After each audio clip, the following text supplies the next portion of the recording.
இது மகிமை நேரம். ஆண்டவரும் உலக இரட்சகருமாகிய இயேசு கிறிஸ்துவின் இனிதான நாமத்திலே மகிமை டிவி நேயர்களுக்கு அன்பான வாழ்த்துதலையும் வணக்கத்தையும் தெரிவித்துக் கொள்கின்றேன். மகிமை நேரம் மூலமாக உங்களை சந்திப்பதில் மிகுந்த நான் மகிழ்ச்சி அடைகின்றேன். இந்த நாளிலும் கிறிஸ்துவ வாழ்க்கையிலே ஜெபத்தில் மன சிதறலை தவிர்ப்பது எப்படி என்று சொல்லி சிறிது சிந்தித்தால் அது நம்முடைய ஜெப வாழ்க்கைக்கு, ஒரு கிறிஸ்துவ வாழ்க்கைக்கு அது பிரயோஜனம் உள்ளதாக அமையும் என்று சொல்லி நான் கர்த்தருக்குள் நம்புகின்றேன். இடைவிடாமல் ஜெபம் பண்ண வேண்டும் என்று சொல்லி வேதத்திலே கற்றுக் கொடுக்கப்பட்டிருக்கின்றது. நமக்கு எல்லா ஆயுதங்களையும் நம்மளுக்கு பலத்தையும் கொடுப்பது ஜெபம். இந்த ஜெபத்திலே நாம் எப்படி நம்முடைய மனம் சிதறாமல் ஜெபிப்பது என்பதை நாம் அறிந்து ஜெபம் பண்ணுவது என்பது முக்கியமான காரியமாக காணப்படுகின்றது. எப்பொழுதும் ஜெபம் பண்ணுங்கள், இடைவிடாமல் ஜெபம் பண்ணுங்கள் என்று சொல்லி வேதத்திலே பார்க்கின்றோம். இடைவிடாமல் ஜெபம் பண்ணுங்கள் என்று சொன்னால் 24 மணி நேரம் நாம் ஜெபித்திலே தரித்திருக்க முடியுமா என்று சொல்லி ஒரு கேள்வி நம்முள் எழும்பும். ஆனால் நாம் தூங்காமல் விழித்திருக்கக்கூடிய நேரத்திலே என்ன காரியங்கள் செய்தாலும் ஆண்டவராய் இயேசு கிறிஸ்து நினைத்தவர்களாக ஸ்தோத்திரத்தை சொல்லி அவருடைய வாழ்க்கையில நன்மைகளை செய்திருக்கிறார் என்று சொல்லி வேலைகளை செய்யும் பொழுது அவரை நினைத்து அவரோடு ஐக்கியப்பட்டு ஜெபம் பண்ணி நாம் இருந்தோம் என்று சொன்னால் அந்த வாழ்க்கை மிகவும் ஒரு ஆசீர்வாதமான வாழ்க்கையாக, ஒரு மகிழ்ச்சியுள்ள வாழ்க்கையாக, ஒரு சமாதானம் நிறைந்த வாழ்க்கையாக, ஒரு சந்தோஷம் நிறைந்த வாழ்க்கையாக காணப்படுகிறது என்பதை நாம் மறுக்கவே முடியாது. ஏனென்று சொன்னால் அவரோடு ஐக்கியப்படக்கூடிய அந்த நேரம் ஜெப வேளை. மனம், ஆவி, ஆத்துமா அத்தனையும் ஜெபத்தில் ஈடுபடுகின்றன. ஒரு முகத்தோடு நாம் ஜெபம் பண்ண வேண்டும். ஒரு கான்சன்ட்ரேஷன், அந்த ஒரு முகத்தினுடைய ஆவி நமக்கு கொடுக்கப்பட வேண்டும். நம்முடைய ஒரு முகத்தின் ஆவியை கெடுப்பதற்கு இந்த சாத்தானானவன், சத்துருவானவன் அதிகமாக போராடுவான். ஏனென்று சொன்னால் ஆண்டவரிடத்திலே ஐக்கியப்படுவது அவனுக்கு பிடிக்காத ஒரு காரியம். ஆண்டவருடைய பிள்ளைகள் அவரோடு ஐக்கியப்பட்டு அவருடைய நாமத்தை தொழுது கொள்வது, அவருடைய நாமத்தை உயர்த்தி பிடிப்பது அவனுக்கு பிடிக்காத காரியம்.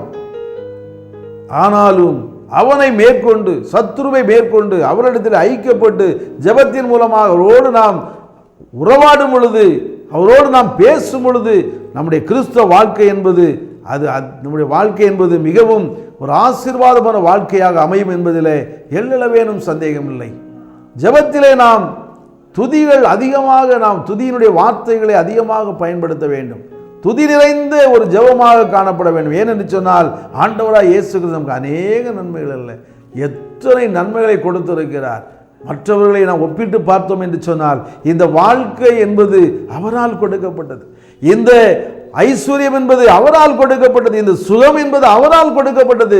ஆகவே அவரை துதித்து அவருடைய நாமத்தை உயர்த்தி பிடித்து நாம் அவரிடத்தில் ஜெபம் பண்ணும் பொழுது இந்த சாத்தானானவன் ஓடி போகிறவனாக காணப்படுகின்றான். தேவ பிரசன்னத்தை அதிகமாக நாம் உணரும் பொழுது ஜெப ஆவியில் திளைத்து விடுவதால் மனச்சிதறல் மேற்கொள்ளப்படும். அவருடைய பிரசன்னத்துக்குள்ளாக நாம் இருக்க வேண்டும். தேவ பிரசன்னத்துக்குள்ளாக இருந்து நாம் ஜெபம் பண்ணும் பொழுது இந்த மன சிதறல்கள் ஒரு நாள் நம்மை மேற்கொள்ள முடியாது. இந்த பிரசன்னத்துக்குள்ளாக நாம் இருக்க வேண்டும். அப்படிப்பட்ட ஒரு ஜெப அனுபவம் நம்மிடத்தில் காணப்பட வேண்டும். எனக்கு அன்பான தேவனுடைய ஜனமே, நம்மிடத்தில் அப்படி ஒரு ஜெப அனுபவம் காணப்படுகின்றதா? தேவ பிரசன்னத்திற்குள்ளாக இருந்து அவரை நோக்கி பார்க்கக்கூடிய அனுபவம் நம்மிடத்தில் காணப்படுகின்றதா? அதிகாலையில் எழும்பி ஜெபம் பண்ணினார் என்று சொல்லி நாம் பார்க்கின்றோம். ஆண்டவராய் இயேசு இந்த உலகத்திலே வாழும் பொழுது அதிகாலையில் எழும்பி ஜெபம் பண்ணினார் என்று சொல்லி பார்க்கிறோம். அதிகாலை நேரம் என்பது அமைதியான ஒரு நேரம், என்ன சிதறல்களுக்கு இடமளிக்காத ஒரு நேரம். அமைதியாக ஒரு நேரத்திலே நம்முடைய உள்ளமும் சரி, நம்முடைய உடலும் சரி ஒத்து கொடுக்கக்கூடிய அந்த நேரத்திலே அவரோடு நாம் பேசும் பொழுது அங்கே என்ன சிதறல்கள் வராமல் அதை மேற்கொண்டு நாம் ஜெப ஐக்கியத்திலே ஈடுபடுவதற்கு அது நமக்கு ஏதுவாக அமையும் என்று சொல்லி நாம் பார்க்கின்றோம். ஆகவே ஜெபத்தில் நாம் ஈடுபடும் பொழுது எப்பொழுதுமே என்னென்ன காரியங்களுக்காக நாம் ஜெபம் செய்ய வேண்டும் என்பதை எல்லாம் குறித்து வைத்திருக்க வேண்டும். குறித்து வைத்து அதன் அடிப்படையில் அதிலே நாம் கவனத்தை முழுவதுமாக செலுத்தி அதற்காக நாம் ஜெபம் பண்ணுகிறதாக காணப்பட வேண்டும். அப்படி நாம் ஜெபம் பண்ணுவோம் என்று சொன்னால் நம்முடைய எண்ணத்திலே சிதறல்கள் வராது. எண்ண சிதறலுக்கு அங்கு இடமே இல்லை. நாம் குறித்து வைத்திருக்க வேண்டும். எதற்காக ஜெபம் பண்ண போகிறோம், எதற்கு நாம் துதிகளை ஏறெடுக்க வேண்டும், என்னென்ன காரியங்கள் நம்முடைய வாழ்க்கையை செய்திருக்கிறார், இதற்கெல்லாம் தாம் துதி சொல்லிவிட்டு எதற்காக எனக்கு என்ன தேவையோ அதையெல்லாம் குறித்து வைத்திருக்க வேண்டும். நமக்காக மாத்திரமல்ல, இந்த உலகத்திலே வாழக்கூடிய மற்றவர்களுக்காக ஜெபம் பண்ணுகிறவர்களாக காணப்பட வேண்டும். இந்த உலகத்திலே நமக்கு கொடுக்கப்பட்ட எல்லா உறவுகளுக்காக, எல்லா அதிகாரிகளுக்காக, நமக்கு கொடுக்கப்பட்ட முதல்வருக்காக, கொடுக்கப்பட்ட பிரதமருக்காக, மந்திரிமார்களுக்காக, எல்லாருக்காகவும் ஜெபம் பண்ணுவதாக காணப்பட வேண்டும். ஏன்? உலகத்திலே அவரால் படைக்கப்பட்ட அத்தனை பேர்களுக்காகவும் ஜெபம் பண்ணுவதற்காக நாம் அழைக்கப்பட்டிருக்கின்றோம். இப்படி எல்லாவற்றையும் குறித்து வைத்து யாருக்காக ஜெபம் பண்ண வேண்டும், அந்த காலகட்டத்தில் எதெல்லாம் தேவை இந்த உலகத்திற்கு, அதற்காக ஜெபம் பண்ண வேண்டும், அவரிடத்தில் காத்திருக்க வேண்டும் என்று சொல்லி குறித்து வைத்து நாம் ஜெபம் பண்ணுவோம் என்று சொன்னால் அங்கே எண்ண சிதறல் வராமல் அங்கே நாம் பாதுகாத்துக் கொள்ளலாம். அப்படிப்பட்ட ஜெபத்திற்கு அவரிடத்திலிருந்து பதில் உடனே கிடைக்கும் என்று சொல்லி நாம் பார்க்கின்றோம். அப்படிப்பட்ட ஜெபம்தான் இந்த காலகட்டத்திலே கிறிஸ்தவர்களுக்கு இருக்க வேண்டிய ஒரு முக்கியமான அம்சமாக காணப்படுகின்றது. ஏனென்று சொன்னால் ஜெபம் வாழ்க்கையிலே அது நம்மை மேல்மைப்படுத்தும். ஜெபம் என்பது நம்முடைய வாழ்க்கையில என்னென்ன தேவைகளோ அதையெல்லாம் பூர்த்தி செய்வதற்கு அது காரணமாக அமைகின்றது. மேலும் நீங்கள் பார்த்தீங்கன்னு சொன்னால் ஜெபம் என்பது அவரோடு உரையாடக்கூடிய ஒரு விஷயம்.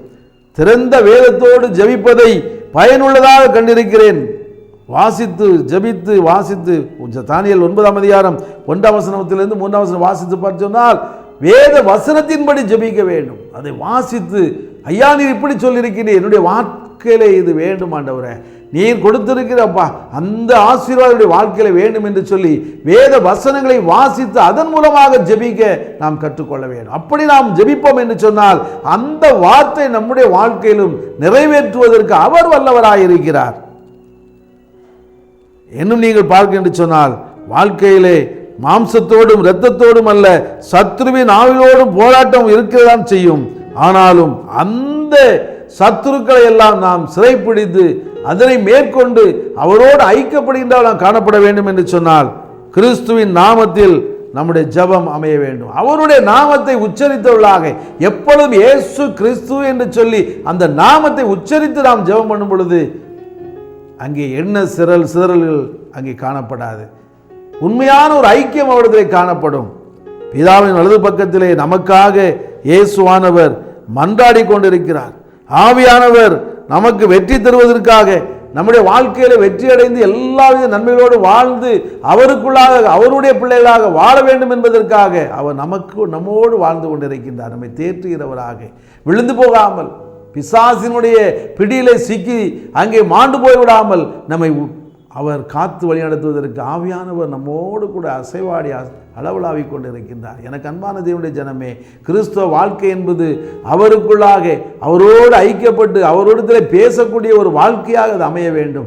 ஜெபம் பண்ணுவது என்பது அவரோடு செய்யக்கூடிய உரையாடல் என்று சொல்லி நாம் பார்க்கின்றோம். அந்த உரையாடல் என்பது எப்பொழுதுமே சிதறல் இல்லாமல், என்ன சிதறல் இல்லாமல் ஒருமுகத்தோடு அங்கே முழுவதுமாக அவரிடத்திலே கேட்பதிலே நாம் காணப்படுவோம் என்று சொன்னால் எல்லாவித நன்மைகளையும் அவர் கொடுக்க வல்லவராயிருக்கிறார்.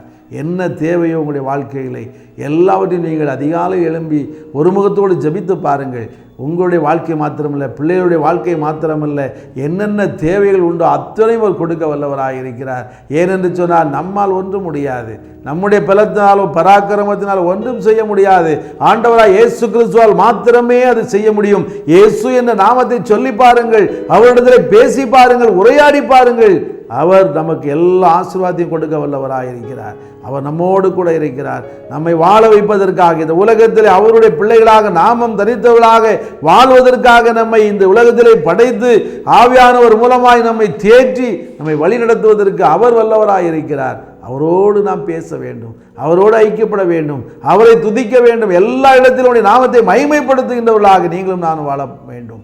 அப்படிப்பட்ட வாழ்க்கை நீங்களும் நானும் வாழும் பொழுது அவருடைய நாமம் உயர்த்தப்படும்.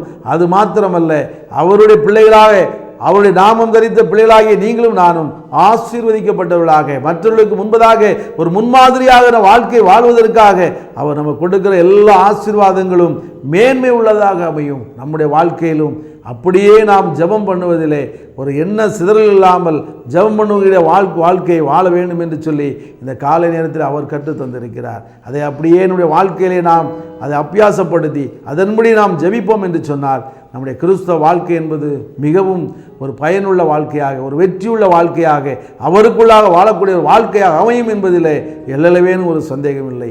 ஒரு நிமிடம் கண்களை மூடி நாம் ஜெபிப்போமா? அன்பின் பரலோக தந்தையே, அருமையான இந்த காலை நேரத்தில் எண்ண சிதறல் இல்லாமல் ஒரு முகத்தோடு ஜெபம் பண்ண வேண்டும் என்று சொல்லி கற்று தந்திருக்கிற ஆண்டவரே, உம்மை துதித்து நாங்கள் உம்மை மன்றாடி ஐயா ஜெபிக்கின்ற கர்த்தாவே, எங்கள் தேவைகள் எல்லாவற்றையும் நீர் சந்தியும் ஆண்டவரே.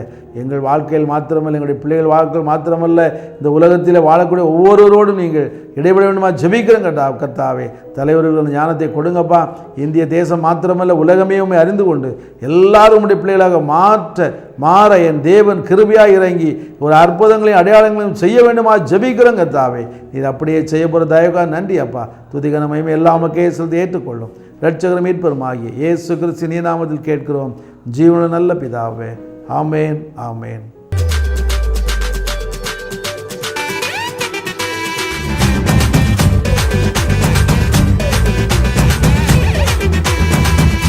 மகிமை மகிமை மகிமை மகிமை